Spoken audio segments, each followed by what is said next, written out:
kind of information does it provide? Yeah. Share a little bit of that. I think the audience would love to hear about that. Oh yeah, I got a lot of passion for it. We're in the design right now, so this is something our engineering team is working on, and we're working hard on it, and it's great.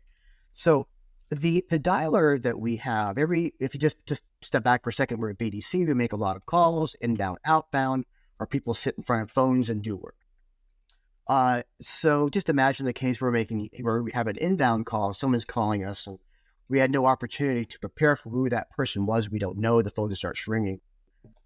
So what we do at the dialer is when the call starts or previous to the call, we take all the conversations we've had with that customer in the past.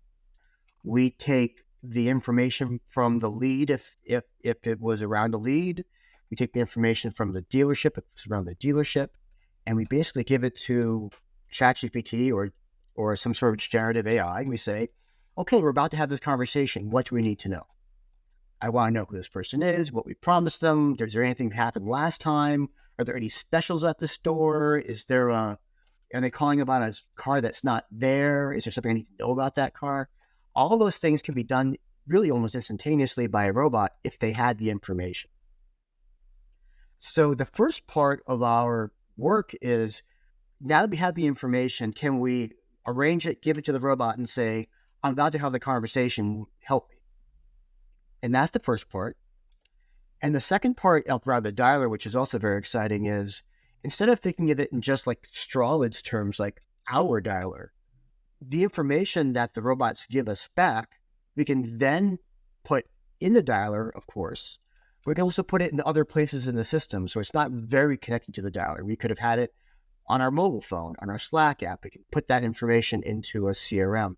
We can put that information someplace different. And that's a great example of us working in the ecosystem, not just for ourselves. So that IQ about what I need to know to make a great conversation with the customer, I can then express not only into our own systems, but our dealers' systems as well. Yeah, just having, since COVID, lots have changed. We've had a lot of that. We've had to adapt quite a bit, and the dealers had to adapt quite a bit, and the inventory changes and remote work and, all this kind of crazy stuff that we've been exposed to that we didn't 4 years ago, if you can believe that. Everything was going pretty smooth, and then all of a sudden, boom. Our agents now have to have rules that they didn't have before. I mean, prior to all this, it was schedule an appointment. I believe that car is available. When would you like to drive it? And now it's like, oh, don't schedule on this car because we won't have it for 8 months, and all this other kind of stuff, and all those rules and all that information is now being fed to our agents when someone calls for one of our dealers, to include things like how to pronounce the dealer's name. All right. I know that's not right, but Poughkeepsie isn't easy to pronounce.